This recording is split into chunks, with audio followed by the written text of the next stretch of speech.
Welcome back to Good Day Alabama, everyone. 7:23 is the time, 62 degrees here at Top Red Mountain. And Money Tuesday, 3 things you should do to protect your estate for your family. Financial planner Stewart Welch joins us today to talk a little bit about this. This is the whole idea of keeping your stuff, your money, your things out of probate at your passing, right?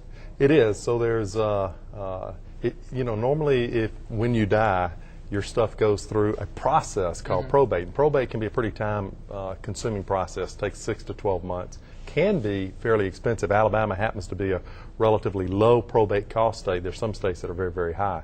But it can be 3 to 7% of the gross value of the property that actually moves through probate. Okay, so we're talking about 3 things, and this kind of goes. I know you wrote in your column Sunday that you looked at a situation where there was an estate that was fairly fairly hefty. This was a large. It was a multi-million-dollar estate.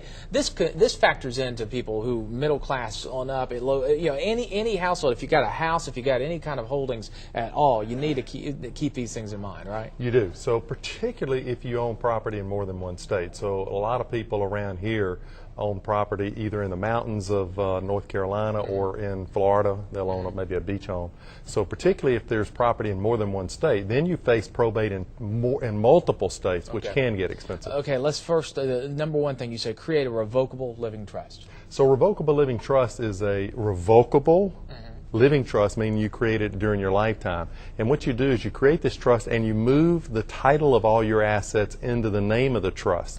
Therefore, at death, these items aren't subject to probate. They just still remain trust property, and the only thing that really changes is the trustee, because normally you're your own trustee while you're alive and competent. Which changes up access for whoever is overseeing that. Right? It's like doing a will, except you do it ahead of time. It's not at the time of death. Number 2, you say own property is joint tenancy with right of survivorship. Explain that. I mean, that's a lot of words there. This is how most people own their house if they're married. So it's joint tenants with right of survivorship. But you can put other properties in there as well, and it doesn't have to be a spouse. So it's a way of transferring property at death by title.